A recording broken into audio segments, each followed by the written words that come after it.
The 60s, 1967, the summer of love. What were some of the things that caused these huge changes in society? Probably the most important was increased drug use, especially the use of LSD, as we've seen in our book, The Electric Kool-Aid Acid Test, the story of Ken Kesey, the author of One Flew Over the Cuckoo's Nest. Ken Kesey had experimented with drugs, truly an experiment with the CIA or the FBI.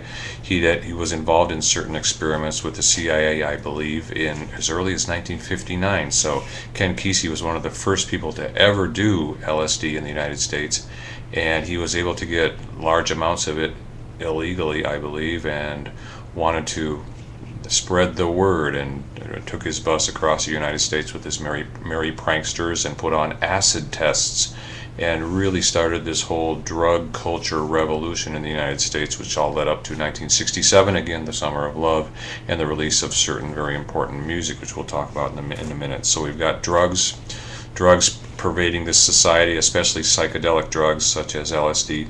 Also, another, probably the two most important things, drugs and sexual revolution. In 1960, the FDA approved the use of birth control pills, which now allowed women to take charge of their sexuality. Of course, if they were taking the pill regularly, it was still the woman's responsibility. Sometimes we often forget in the sexual revolution it's great for the man, but the woman still has this large measure of responsibility. So how free was it all? Sexual revolutions with drugs, sexual revolution, and probably the third most important of our three-pronged approach, the Vietnam War and all of the opposition to the Vietnam War. Lyndon Johnson, our president then through 64 through 68, and opposition to the Vietnam War and the escalation of the Vietnam War, about 40,000 dead in Vietnam through the 60s and early 70s, and the fact that the Vietnam War was being shown on nightly TV, all of the violence over there. We'd never had a war broadcast on TV like the Vietnam War was. World War II was really before the war, and the Korean War also, and then there wasn't the kind of film coverage in either of those wars like we had in Vietnam.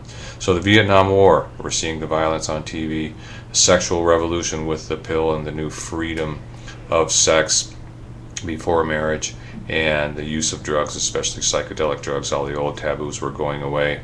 The youngsters were doing drugs, having sex, and watching violence on TV and objecting to the escalation of the war. So all of this kind of comes to a head in 1967, our Summer of Love, and some very important record albums are released. We saw the first one in our introduction, of course, the Beatles, Sgt. Pepper's Lonely Hearts Club Band.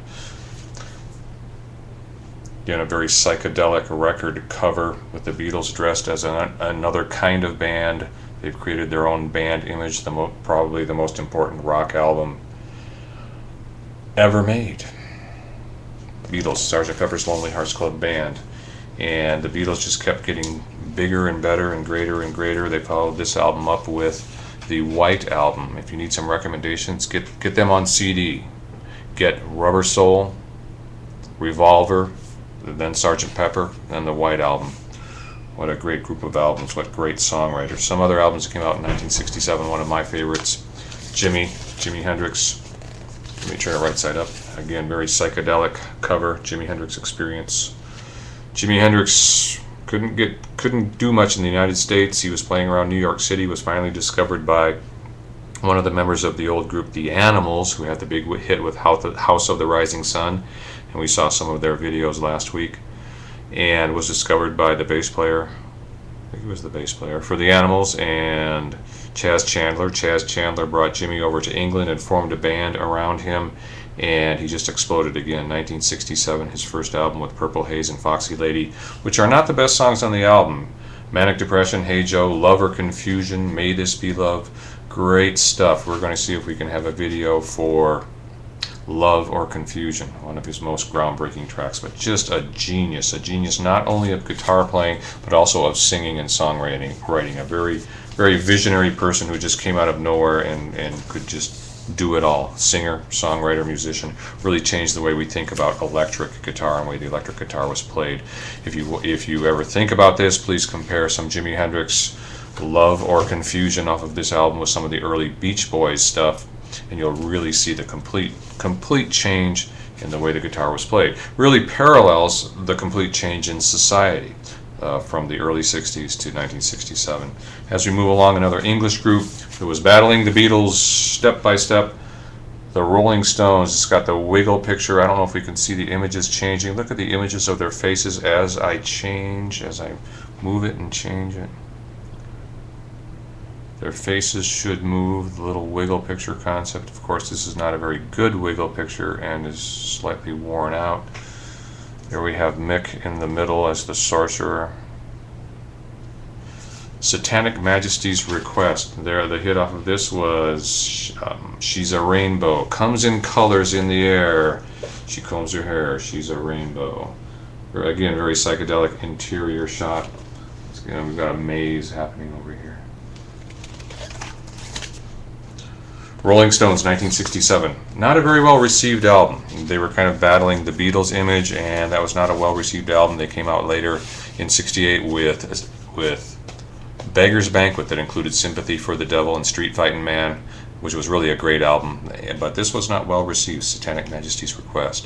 So 1967, one more, the first album from the very important American band, the Grateful Dead. Look at that cover. Great shape here too. Of course, Jerry Garcia of the Grateful Dead, no longer with us. Grateful Dead were very important also in the early Ken Kesey stuff. Again, Ken Kesey, the LSD, Grateful Dead were part of that whole group in San Francisco. Grateful Dead. So 4 very important albums from 1967, The Summer of Love.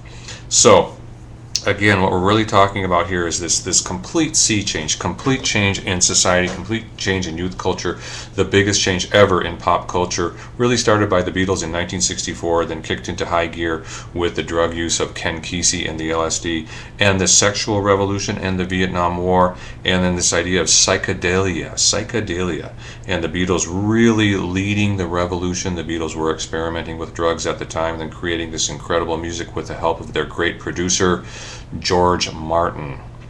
So there you have it, 4 albums from 1967 and the explosion of pop psychedelic culture in the mid-60s. And it'll all come crashing down next week, 1969, 1970. But we'll talk about that then.